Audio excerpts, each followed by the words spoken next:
Hey, hello, how are you? Doing just fine, thanks for asking. I appreciate your concern. Jared, are you doing well? I am doing well. Are you doing well? Jared's doing well. And I hope we are doing good. Well, we do good by producing this show, and we're doing well right now here on the Gulf Coast in free America. And thank you out there for joining us. You're there, we're here. Let's get going. Let's start another episode of Student of the Gun Radio. We hope that you guys enjoyed that special surprise bonus edition of Student of the Gun that we did this week. We dropped one for you on, it was Friday, last Friday, right, regarding the AR-15s. And the fact that there is a federal judge who's decided that the AR-15 does not fall under Second Amendment protections. And if you miss that, because you're used to, like Pavlov's dog, you're used to just going every Monday to the sound of the bell and listening to Student of the Gun Radio, go back a little bit and you'll see episode 78. And you might now just be thinking, what? How did I miss that? Well, hey, you got to pay attention, right, Jared? Right. Okay. Wow. Do we have a lot to talk about this week? Absolutely. Have you out there in the Student of the Gun audience been waiting impatiently for me to talk about the current situation in Ferguson, Missouri? Yes, you have, and we're going to do that. But before we do that, we want to acknowledge our good buddies at Brownells, brownells.com, and you want to make sure that you use the special promo code up until August 30th. That's PEV, Papa Echo Victor. And if you go on brownells.com and put in the special promo code PEV, you will get $10 off of any order that is $50 or more. So how cool is that? That's like $10 worth of free stuff from Brownells. Now, don't forget our friends at SWAT Fuel. Jared, tell them a little bit about what SWAT Fuel is all about. Give them the I like to throw this one over to Jared because Jared's been essentially an athlete, a professional athlete for, 5, 6, 7 years now. He's hard into the professional athletics. And when it comes to working out and what it takes to not only work out, but to recover and get your body back into shape, Jared has some very, very strong opinions about that. Jared, tell us about SWAT Fuel. Well, the first thing you need to make yourself work out is the right mindset. The second thing you need is energy. And what I found with SWAT Fuel is not only does it help you, it gives you that little push of energy to get you through the hard stuff. It also it helps you in your weight loss regimen. And I've noticed that over the past couple of weeks with Dad. Actually, he's been using I believe the multivitamins as well as the 9mm plus P. Mm-hmm. And what have you've lost what? 12 pounds, almost 25 pounds. Oh, holy cow. That's double what I thought it was. Since we decided, since I dedicated myself on my birthday and decided I was going to shed some weight, I'm down almost 25. Yeah, and he's been using the vitamins and the 9mm plus P.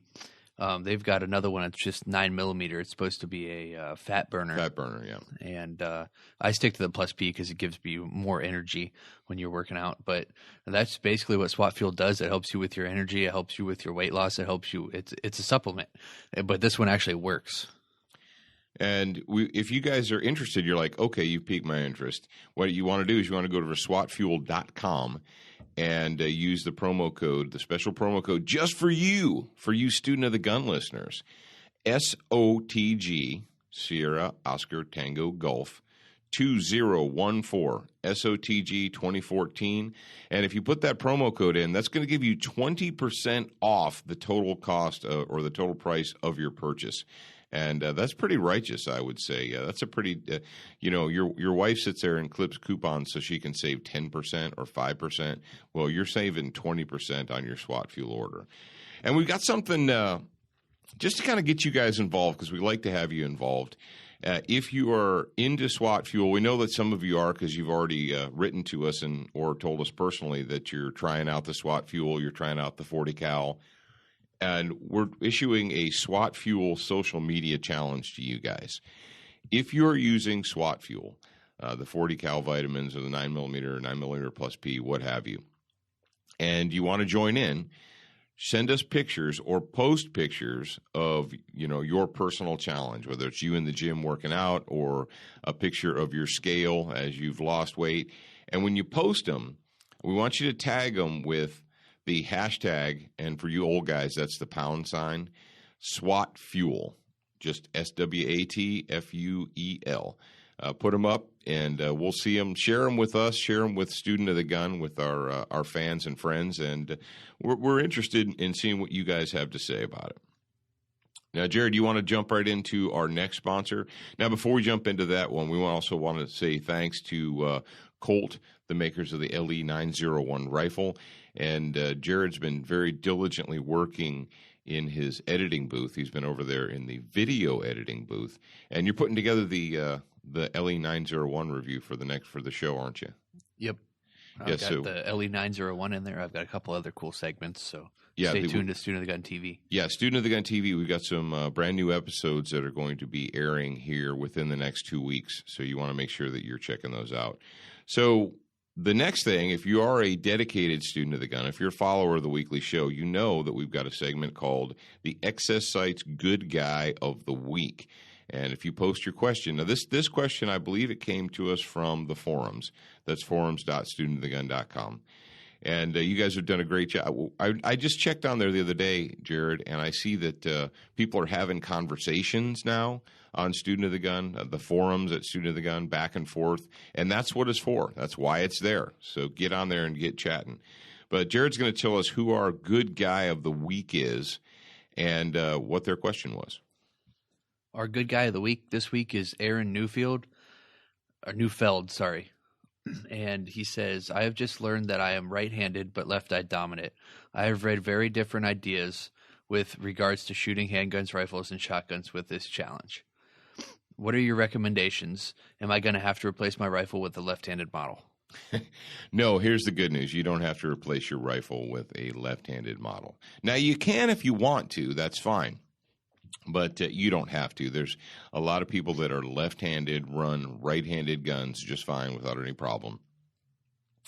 And actually, some people that shoot left-handed or off their left shoulder are able to run, quote, right-handed guns actually better or more efficiently than people who shoot from their right side. A good friend of mine, Mike Boyle, is a lefty, but he shoots a Remington 870 off of his left shoulder, and not only can he run the gun like a champ, but he also, because he's shooting it from that side and he's got the ejection port where his other hand is, he can reload it like a champ too. He can get that gun up and running like nobody's business. And some of you guys out there, you might be like, yeah, I know a guy who shoots a shotgun left-handed, and he's like a wizard at it. Now, if you are left-eye dominant, we've talked about this on the show before, but we'll go ahead and hit on it again. If you find out that you are the opposite dominant or cross-dominant, let's say you're right-handed, left eye, left-handed, right eye, what have you, if you're a brand-new shooter, it's generally advisable to learn to shoot with your dominant eye because that's what's natural. That's how your body naturally reacts or your body naturally works. It's tough. If I say reach down and pick up the pen with your left hand, can you make the decision to reach down with your left hand and pick up the pen? Yeah. Now, if I look at you and say be right eye dominant or be left eye dominant, can you make that change? Well, no, you can't because it's something that occurs naturally. So if you're, especially young people, like young shooters, we always figure out what their eye dominance is and then work from that side, regardless of what their handedness is. I use Paxton all the time. My daughter, she's left-handed, but she's right eye dominant, so she does all of her shooting with the right side, and she does very, very well. Now, if you're an old guy and you're already setting your ways, and you're like, I'm setting my ways, and I'm not switching hands. I don't care what you say, Paul. Okay, drive on. It's your world. I'm just living in it. But what I can tell you, the great thing about handguns or shooting a handgun is you push that thing out in front of you, and if you want to line the front sight up with your left eye and you're right-handed, you just tilt it a little bit, and bam, there you go. Now, rifles and shotguns are a little bit different of a challenge because you're not really going to be able to tilt them over. Now, you can practice squinting your eyes, blinking your eyes, covering your eyes, whatever you want to do, But what I would say, if you're really a dedicated student of the gun, you want to master your craft and not struggle through it, just practice from your dominant eye side. Now, when it comes to operating the gun, you're just going to have to learn how to do it. Bolt action guns, if you are a lefty shooting from your right side, you'll find that it's very, very natural to hold the gun up in your left shoulder and use your right hand, which is now your support hand, to work the bolt. That's no problem. So take some time, and especially, this is my advice to you guys. If you're in a situation where you're like, okay, I'm right-handed, but I'm left eye dominant, and it's a lot easier for me to use my left eye. Okay, great. Take some time and practice. Now, if you've never done it before, and if you're feeling kind of weird or awkward, or you might get into a class, I would recommend getting into a 2-day class, whether it's rifle, pistol, shotgun, whatever. And when you jump into it, on day one at the very beginning, tell the instructor, say, look, this is what I want. This is what I hope to accomplish in the next 2 days. I hope to accomplish teaching myself how to use my dominant eye side. And if they're a good instructor, if they're an experienced instructor, they should be able to help you, no problem. Kind of watch you, see what you're doing. And that's the benefit of getting into a professional training school, is you can have another set of eyes, and another opinion, or another, I guess, someone looking at you from the outside, because it's hard to see your own mistakes. Let's face it. Nobody ever sees their own mistakes, because you think you're doing it right, even if you're doing it wrong. So, the good news is, no, you don't have to go out and spend a lot of money buying a new left-handed gun. If you want to do that, hey, drive on, go crazy. But I know a lot of left-handed people that run standard configuration guns with no problem. And if you're, like I said, if you're a dedicated student of the gun, go out to the range, go to a school, and deliberately get out of your comfort zone and make yourself do it with your other side. All right, Jared, that pretty much cover it? Now tell Aaron, remind Aaron what he needs to do to get his Good Guy package. Aaron, I need you to email me, Jared, Jarrad, at studentofthegun.com. Email me your address, your shirt size, and your phone number, and I will get that package, or get that info to Excess so they can send you your Good Guy package. Excess Sites will send you that Good Guy package. Now, Excess Sites are the fastest sights in any light. Don't forget it. All right, this is the moment you guys have been waiting for, and when you have. That's what we're calling ARTR, and your benevolent host, Paul Markle, Professor Paul, I came up with that because it seemed to be fitting. Any reason to riot. And in case you've been living in a cave for the last week or more, what occurred in a suburb of St. Louis, Missouri, an individual. And we don't have all the facts right now, so we're not going to base this on fact. But here's what went down. An individual got into a tussle with a police officer. And the report is that the guy decided he was going to fight a police officer and that he was going to attempt to disarm the police officer. And the police officer in kind shot him. Well, it turned out that the police officer was a different skin tone than the person that was shot. And that the person that was shot was a teen. A teen? You mean a police officer shot a teen? Yeah, an 18-year-old. We've talked about this before, and Jared picked up on it. We were sitting having lunch at our new favorite place called the Love Shack here recently. And unfortunately, they've got TVs on in there. The sound turned down, but the headlines are constantly going. And for whatever reason, I don't know why, but the sheep of the world just have this habitual need to have CNN going 24/7 on their TVs. I don't know why. It's kind of like white noise, I guess. It's just like that, something that's there and it fills time. But Jared, what did you notice? We're sitting there eating lunch, and there's a headline, and it's running across the bottom of the thing, and then you're like, oh, they just changed it. And what did it say? Yeah, at first it said something about white policeman shoots brown. It says white police officer white officer shot brown. Yeah, white officer shot brown. And then literally like less than a minute later, it said white officer shot teen. Yeah. They changed from Brown to teen because apparently Brown wasn't good enough. The person that's dead, because that didn't pull at your heartstrings. It didn't set the narrative or the agenda. The person that's dead is named Michael Brown. He was a 6'4", 300-pound teen, an 18-year-old. Now, we've talked about this before. What does the media love to do? You know, an 18 or a 19-year-old commits a crime, gets involved in something, and rather than referring to them as an adult, and 18 and 19-year-olds are legal adults, what do? They refer to them as a teen. Now, is that technically correct?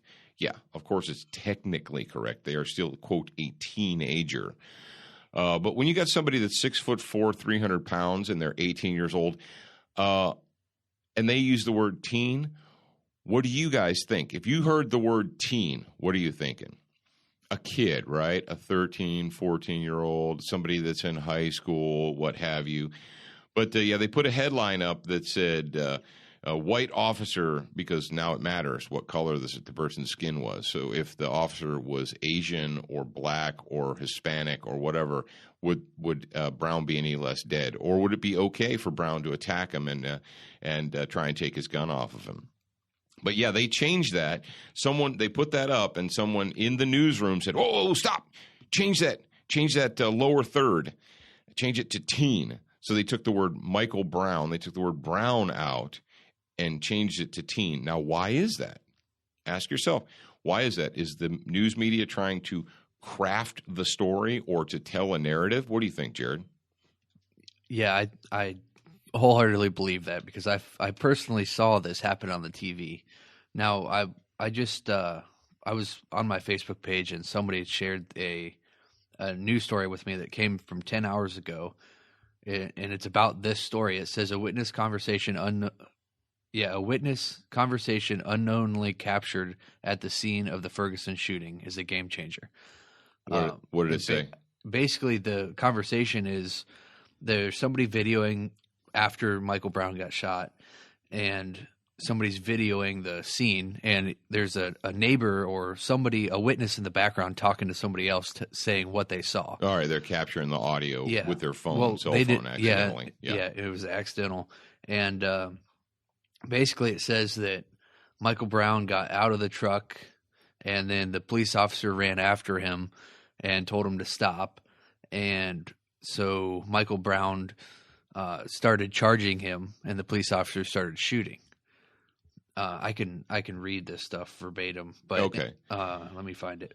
Well, and you're like, and if all you have seen and all your friends have told you is about this poor black teen that was murdered by a police officer just for no reason, what they're trying to tell you is they're trying to pull a Trayvon Martin here, that this guy was just minding his own business, walking down the road, and this evil police officer drove up, got out of his car, yelled at him, drew his gun, and killed him right there in the street. I mean, he just saw this guy. He's like, "Hey, you boy, get over here." And he said, "What's up, sir? I don't want no trouble." "Oh, you got trouble." And he whipped out his gun and pow, pow, pow, killed him right there on the street just for no reason, because that's what happens, right?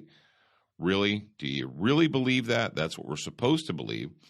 Well, here 3-4 days after the riots start, and we're into a full week's worth of rioting now. And if you guys don't realize this, a lot of you have short memories, but the O.J. Simpson verdict riots, the L.A. riots, actually only lasted about 3 days, and then they basically ran out of steam.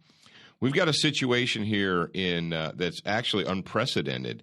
Very rarely will you have civilian unrest or civil unrest that goes for more than a day or two or maybe 3 at the most.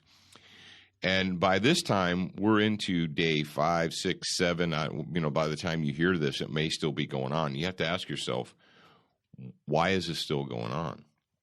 But they released this video, and it's the video surveillance tape of young, innocent little Michael Brown, the angel, the angelic teen, as his uncle calls him, a gentle giant, Well, he's not quite so gentle because he committed a strong arm robbery at a convenience store right before he was shot down. And they've released the video, and they held, here's the messed up thing, folks. This video has been available since the first day. This video has been available since the day that this happened. Why did it take them 3-4 days? And why is the Department of Justice, the U.S. Department of Justice, as headed by a criminal, that'd be Eric Holder, someone who should have been already indicted and put into prison, why are they trying to withhold this? I don't know. Ask yourself that. Well, you can very clearly see on this video that you can't hear, but he goes in, this innocent little Michael Brown, the gentle giant, goes in there, you can see he's like yelling at like a clerk across the counter. He reaches in, and he's got his little cohorts with him there. He's got a couple of his posse with him. Reaches across the counter and grabs a box of cigars and takes it. Then he's heading out the door, and the manager tries to stop him. So he bows up on the manager, grabs the manager, and shoves him away. That's called strong arm robbery, ladies and gentlemen. You're like, you can't shoot someone for strong arm robbery. Jared, is strong arm robbery a felony? Yeah. Yeah. Let me tell you what strong arm robbery is. It's kind of an old term, but basically it is using force or the threat of force. When you use force and or the threat of force to commit a theft offense, that is not shoplifting. That is robbery. And if you look at the Missouri Revised Code or the Ohio Revised Code or the Mississippi Revised Code, you'll find that robbery is a felony. They're like, oh, it's just a $50 box of cigars. Hey, reasonable people, ask your Aunt Tilly this. Your Aunt Tilly who's like, there's no reason in the world you have to shoot someone who doesn't have a gun. Shut up, Aunt Tilly. You don't know what you're talking about. Aunt Tilly, could a 300-pound man, 6'4", 300-pound man, do enough damage to you to kill you without having a gun in their hand, Aunt Tilly? Or your cousin Susie or Jack the moron that you work with? Ask them that. Well. Could a 300-pound man, 6'4", 300-pound man, I don't care if they're 17, 16, 19, 24 years old, does that person have the physical ability to attack a smaller person, disarm that smaller person? Hey, what happens, all you concealed carriers out there, all you people that like to just carry your gun and nothing else, and you're gonna get into a physical confrontation without using your gun, just your empty hands. What happens when you go physical with someone? What happens when you go hand on hand with somebody? What happens, Jared? Somebody gets injured. Well, it puts your gun within arm's reach of the person that's attacking you, right? And you say, well, what else are you supposed to do? Well, I don't know. But let me tell you what, if this guy at first tried to attack the officer, tried to disarm the officer to get his gun out of his holster, had demonstrated what's the I word, Jared? Ability, opportunity. Intent. If someone is trying to get your gun off of you, let's say you're attacked, you're knocked to the ground, and the person is on top of you and they're trying to pull your gun out of the holster and get their hands on it. What is that, Jared? Even if they're not saying anything, what is that? Demonstrated intent. Demonstrated intent. What do you suppose they're going to do with that gun once they get it out of your holster?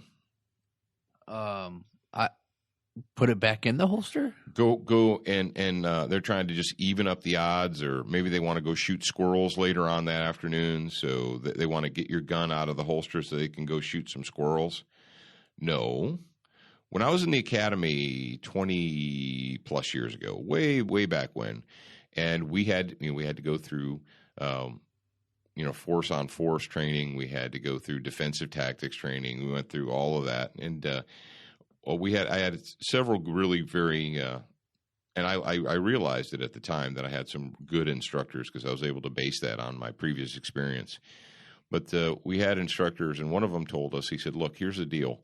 If you get into a fight with someone and they are attempting to get your gun out of the holster, they're attempting to disarm you, to take your gun from you, they're not taking it so they can even up the odds. They're not taking your gun so they can go shoot squirrels next week.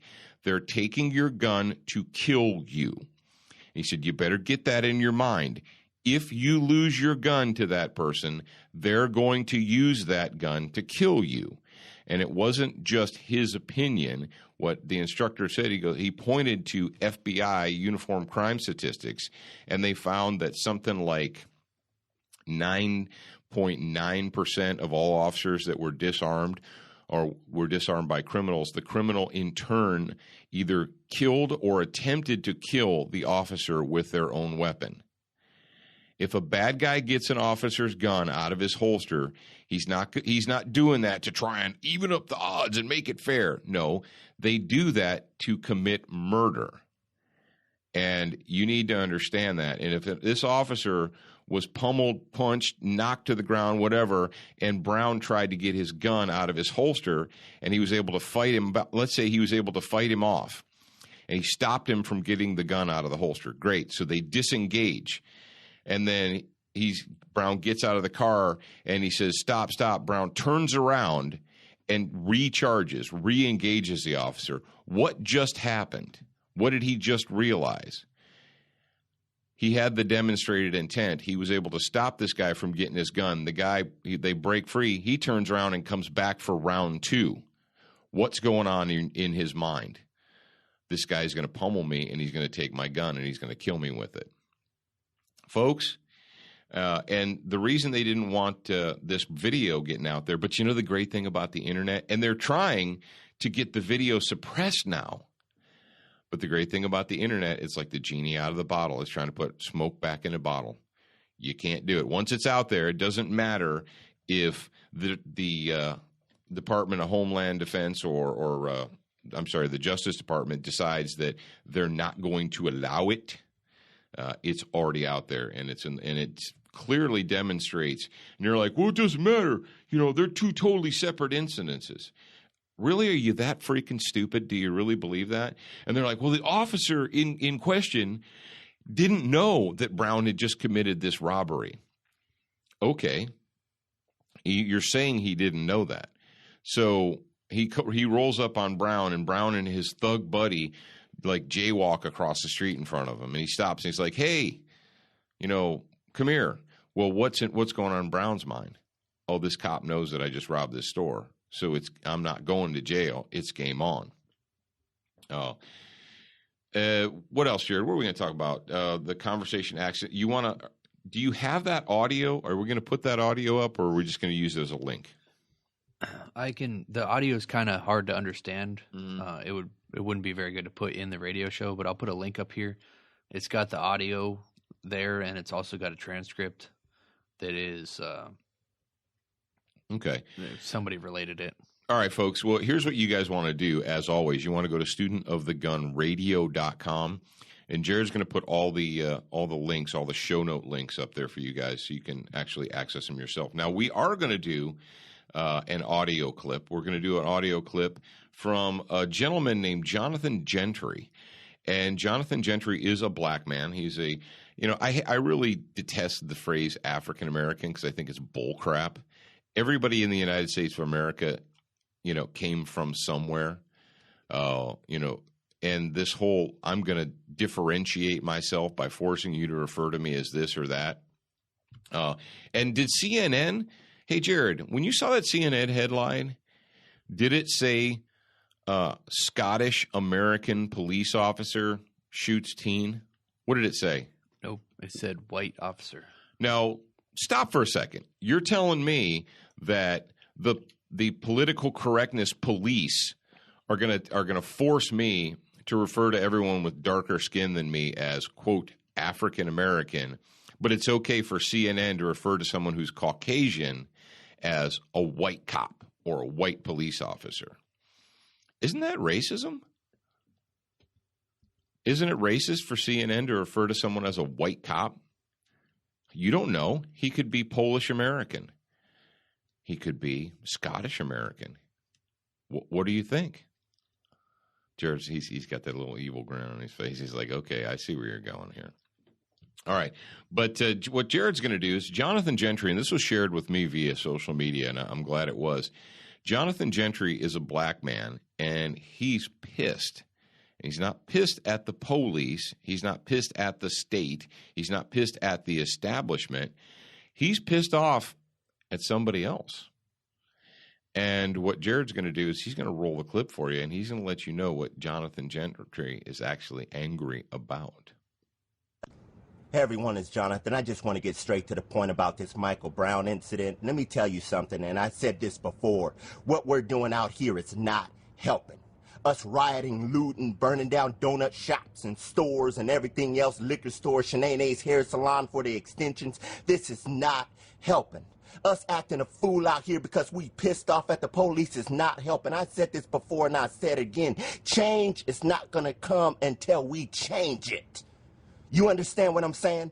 This is not helping. Change isn't going to come until we change it. All we know how to do is march and riot and loot. This is not helping. What you guys are out here doing is not helping. And I hate to say this, but I'm going to tell you what you need to hear imposing to what you want to hear. All we know how to do is blame the police and white folks for our actions. That's all we know how to do is blame police and white folks. They mistreating us.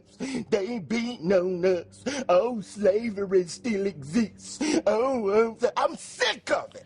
So Jonathan Gentry, a man of color, is not buying into it. He's not buying into the hype that it's all everybody else's fault, and we think that's refreshing. And you know what? He said it, not me.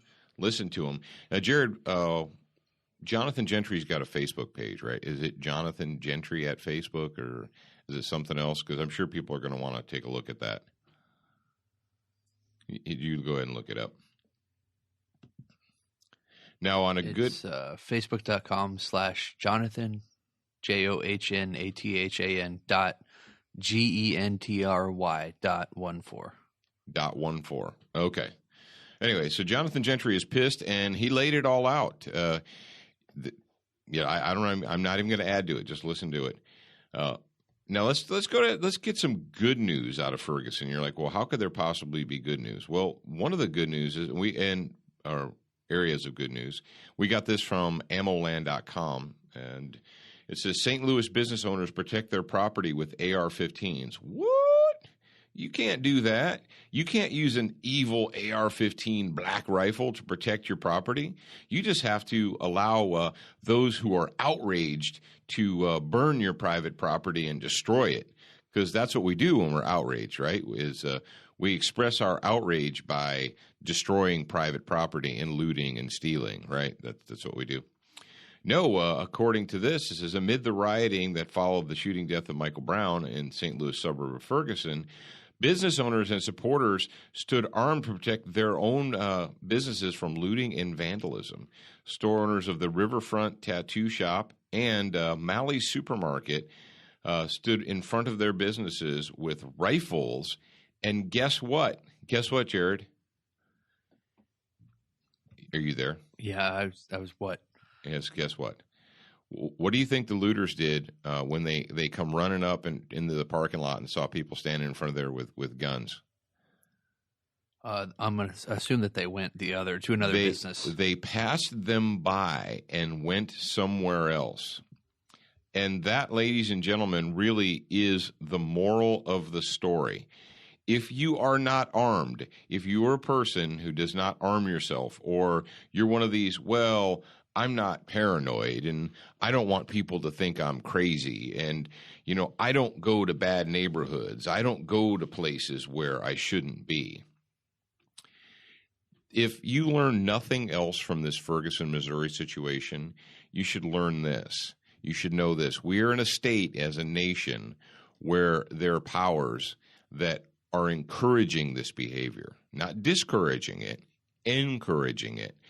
Anything that makes you mad, anything that makes you uncomfortable, if you're angry, riot. Oh, the EBT machines at the Walmart are down? Let's riot. You name it. Any reason to riot. Oh, the power's been out for, we had a thunderstorm and the power's been out for 24 hours. Let's riot.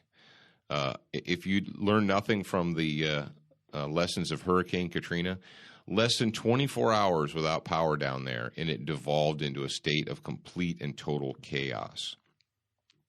And you don't know when that's going to happen. And it has nothing to do with you. People are like, well, I'm a good person and I don't go looking for trouble. Hey, it has nothing to do with you. It doesn't matter if you're a good person and don't go looking for trouble. Sometimes trouble finds you. And we saw it, where did we see it, Jared? Louisville, Kentucky. Up in Louisville, this like wilding riots for no reason. People pull into a gas station and all of a sudden their car is surrounded and they're being attacked. Why? Just because they're there. And we had a situation. Yeah, Jared, I found this when you were queuing up the Jonathan Gentry audio. I found this story, and you'll probably remember it. You remember when the guy was attacked outside of Home Depot, the hot dog vendor? Last year, we posted it. We shared it with our audience. A guy, 4 youths, entered a Home Depot, stole a hammer, walked out of the front door. And you know how at your Home Depots and Lowe's and stuff, there's always those guys out front selling, soda and hot dogs and stuff like that. Grabbed this guy's cell phone out of his hand. And when he protested, when he dared to protest being robbed, they attacked him with this hammer and beat him mercilessly. Guess where that was? Jared, where was that? Where they're in Ferguson? In Ferguson, Missouri. Yeah, and they have, and we've got the story where we linked it into the show notes here. It's the source is MrConservative.com. But we remember when this happened because we shared it with you guys, and I said, hey, yet another reason to always be armed. Well, I'm just going to Home Depot in the middle of the day. What's possibly going to happen? I don't know. Maybe some scumbag's going to take a hammer and they're going to smash your freaking brains in because you happen to be there. And 4 non-Caucasian youths just decided they were going to swipe this dude's phone. And then when he dared to protest, they attacked him and beat him. And that was in Ferguson, Missouri, and that was last year. But did that make national headlines, Jared? Did CNN run 24-hour nonstop coverage of that last summer? Do you recall? I don't remember. I'm pretty sure the answer is no. Yeah, CNN didn't run 24-hour nonstop coverage of that attack. But, the racists and the bigots over at CNN reversed the color scheme. Let's say 4 Caucasian teens walk out of a Home Depot with a stolen hammer, and a non-Caucasian black man is selling hot dogs, and they beat him with the hammer. I'm pretty sure that they would have treated us to that story nonstop, day in and day out.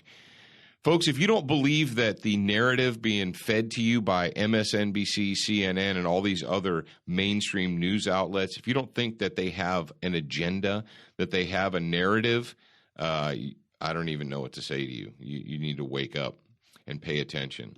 But, it's right there. That story is a year old. It happened in Ferguson, Missouri. But I bet you that story never made it out of Missouri. No one ever cared. So the moral of this story, ladies and gentlemen, is if you are not armed, you're wrong. Fix yourself. And you know what? If you choose not to be armed, then fantastic. You've chosen to be a well-qualified victim. You've chosen to be a well-qualified victim. Anything else we want to talk about this? They had some stuff like, for instance, a Washington Post and a Huffington Post journalist were arrested by police there in Ferguson. They were detained and they got really angry. Folks, you can't support an all-powerful state. And this is something that I find very, very ironic is people that go out and they support the all-powerful state. The government has got to do everything for me. The government has to give me a check. They got to pay for my water. They got to pay for my rent. They got to pay for my health care. They got to pay for everything. Every problem in your life or every need or want or desire in your life, you look to the government to do it.